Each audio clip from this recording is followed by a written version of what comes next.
Welcome everybody. We're going to skip to chapter 11 right now, and we're going to do the second lesson in chapter 11, lesson 2 on exponential functions. We will go back and get lesson 1 after this one. And our objective is that you'll be able to evaluate exponential functions. Alright, here's an example of an exponential function, and we're going to show you the table and the graph so that you can see some qualities of it and be able to identify what an exponential function looks like. So this situation is about the population of some insects. So how many insects are there? We see right when we start our study, so on day 0, there are only 2 of these insects. But on day 1, there are 6. And then look at how it starts to curve up. Day 2, there are 18, and so on. So let's see if we can answer some questions. What was the starting population? Well, the starting population is always when it's at 0. So there were 2 insects right when we started the study. It says, what is the population multiplied by each day? So this is where we're going to look here. So each day, what do I do to 2 to make it 6? And I multiply it by 3. Then what do I do to 6 to make it 18? I multiply by 3. So I multiply by 3 each time. So it's multiplied by 3. Now let's write our function. Well, our function is going to be fx equals, and now what I'm going to do is I always write what I started at, and I started at 2. So I'm going to start with 2. And I'm multiplying it by 3. The x is going to be here because the x, remember, exponent means how many times I'm multiplying. The x will tell me how many times I'm going to multiply. Okay? So this is an introduction to exponential functions. Here's the formula for exponential functions. It's f of x, okay, that means function, and it equals a, and A stands for what your pattern starts at, your starting amount. The B stands for what are you multiplying by. In our last example, we were multiplying by 3 each time. Okay, and that's also called the common ratio. Now the X stands for what number term you want or you're looking for. And we've seen that before when we do these formulas. X is the one that we want to look for. On this page, I want you to become more comfortable and familiar with exponential function rules and to be able to substitute a value in to find out what the answer is. So the function f of x equals 500 multiplied to 1.035 to the x power models the amount of money in a certificate of deposit after X years. How much money will be in there in 6 years? So what it means is you put some money in the bank, and you actually buy this thing called a CD at the bank, and if you leave the money in there, they will give you more money when it's all done. They'll give you your money back plus some extra money. So write the function. Well, they already did it for us. Here's our function right here. So I copied down my function. The second step is substitute in the 6 for the years. So x represents the years. We're going to put a 6 right here. So I did that. I also put the 6 here because I am looking for the 6th year. Now, order of operations says that I need to do the exponents first. So use a calculator and take 1.035 and raise it to the 6th power. When you do that, you're going to use this key, which is an up arrow key, a chevron, or you might use x to the y power, or you might use y to the x power. These are all the exponent keys, so do that now. All right, what I got in my calculator was 1.2292. It keeps going. Leave it in your calculator. Do not clear your calculator. Leave this in your calculator. Leave it in the calculator. Now, let's multiply it to 500. Here's what I end up with. I end up with $614.63. So I put in 500 and out came 614. So I got my 500 back plus 100 extra, 114 extra. Here's another example to try. The function f of x equals 200,000 multiplied to 0.98. Now that's less than 1. So if you're not multiplying by 100% or greater, this is going to shrink because you're only taking 98%. You're not taking all of it. So this will shrink. Where x is the time in years, and it models the population of a city. So this city's population is going down. What will the population be in 7 years? So it's shrinking. So let's write this and substitute in the 7. Feel free to hit pause and try it yourself. Here I wrote the function again, and I substituted in 7 for the 7 years. Now, I want to talk about something I didn't talk about before. I mean, the reason this works is if you were to do this without the exponent, here's what you would do. You would take 200,000, you'd multiply it by 0.98, you'd write your answer right here, and then you'd multiply it by 0.98 again. You would do this 7 times. So instead of doing this 7 times, you're going to go 0.98 to the 7th power. That's the shortcut. That's why we're doing this. Otherwise, you have to sit on your calculator and go 0.98, get the answer, multiply by 0.98, do it again, get the answer, and do that 7 times. This will do it for you in one step. So let's do order of operations first, do the exponent, and leave it in your calculator. So I did get 0.868, but it keeps going, so we leave it in the calculator. So now I take this and I leave it in the calculator and I multiply it to 200,000. And here's what I end up with. I end up with 173,625 people. So look, it is shrunk. It went down. The city's population, the people left, things happened, now there's less. One of the objectives I have for you is that you could look at a table and tell if the table is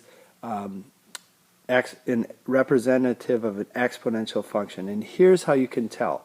The x's go up by adding, okay, or down, but they go up by adding, but the y's, so this is y, okay, the y's, or answers, go up by multiplying. So 3 multiplied to 6 is 18, 3 multiplied to 18 is 54, 3 multiplied to 54 is 162. Now the formula is already written in the table. So if we look, the formula was f of x equals 2, that's our starting point, and what are we multiplying by? We're multiplying by 3, and then x tells us how many times we'll multiply. Here we multiplied once, here we multiplied twice, here we multiplied 3 times. Now we're going to practice this skill. So we're going to set up our table, and we're going to put the x's here. So x is always the first value. We'll put all of our x's here, and the y's that go with it, they will go here. And then we're going to practice what we did on the last page. See if this goes up by adding and if this goes up by multiplying. So hit pause and fill your table in. First thing I'm going to do is, are my x's going up by the same amount adding? And the answer is yes. It's plus 1, plus 1, plus 1. So that is how they're increasing. So that's good. Now I'm going to look at my y's. What do I do to 4 to make 12?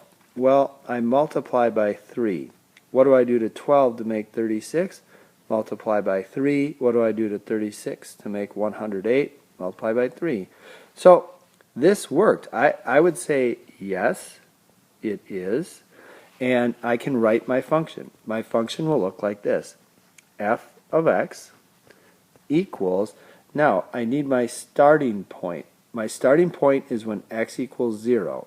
So that means what I start with. And I start with 4. But what am I multiplying by each time? I'm multiplying by 3. And then I'm going to put my x right here. So there's the function rule. Let's try again. What I'd like you to do is take these ordered pairs and fill out the table, and then see if this is going up by adding and this is going up by multiplying, and then try and write the rule if it is. If it isn't, just say no. So hit pause and try this one yourself. Okay, well, this is going up by ones, so that's good. They're adding 1 each time. Oops, sorry. And plus 1. But this is weird. What do you multiply to negative 64? So negative 64 multiplied to what equals 0? Well, the only thing I can think of is 0. But if I multiply by 0, that doesn't work.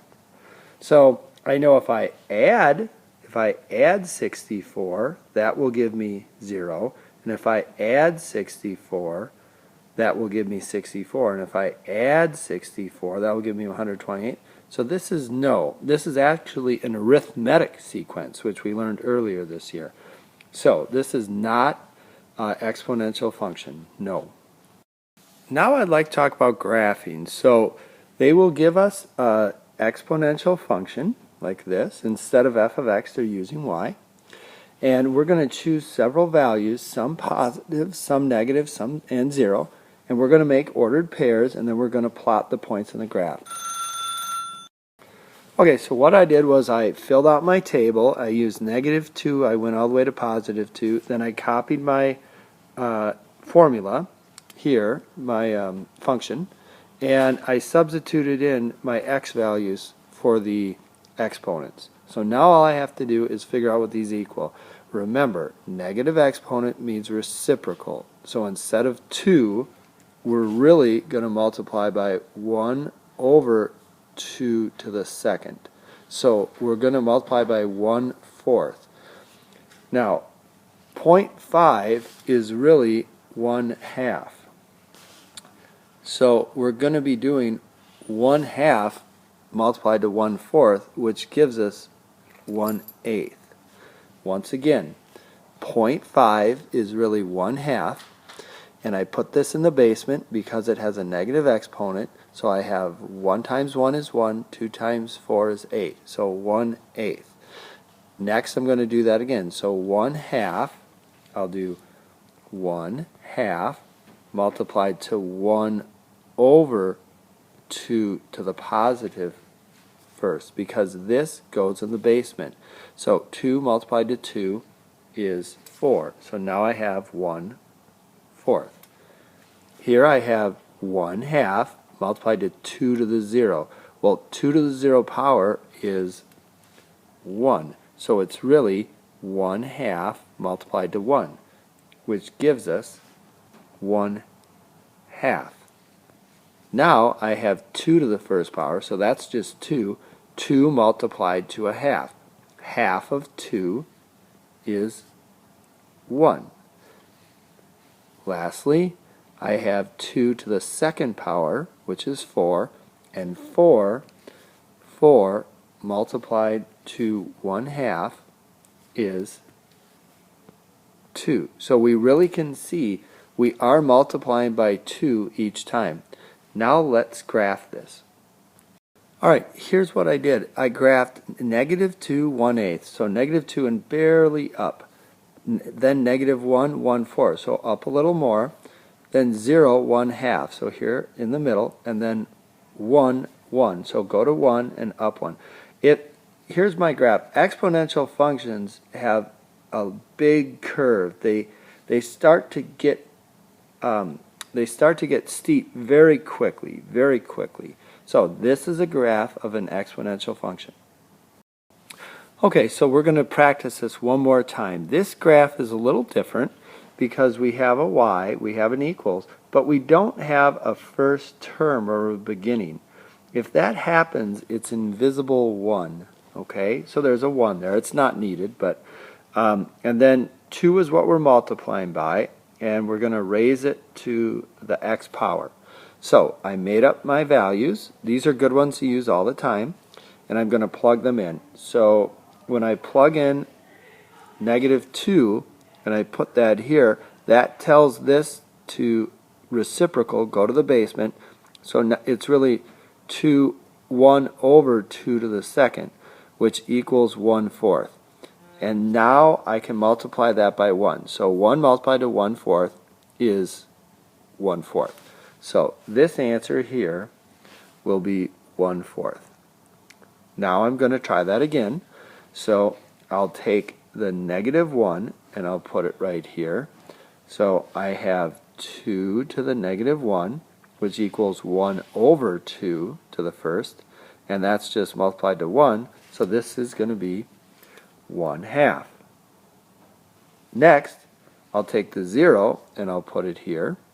So I have 2 to the 0 power, which equals 1. So this is going to equal 1. So I'm multiplying by 2. If you look, I'm multiplying by 2. Each time I'm multiplying by 2. So 2 multiplied to 1 is 2. 2 multiplied to 2 is 4. Now, let's take this information and graph it. Start at -2 and go up 1/4. Alright, so here I took these values and I graphed them. We get that same shape again. It's that big curve that's doubling each time. So I should put arrows on. One note I want to say, if you look here, it looks like this is going to touch 0. And technically it really doesn't. It really doesn't. So it comes super close but never will touch 0. And this looks like it's going to go straight up and down, and it will not. It will always have a little curve to it. Okay, here is your first practice problem. So show your work, and let's look at our next practice problem. Here's your other practice problem. So tell whether it's an exponential function. Please fill this in. What is this going up by? What is this being multiplied by or going up by? And make sure then you say yes or no and explain why. Here's your last practice problem. So bring any questions you have to class next time we meet. Take care.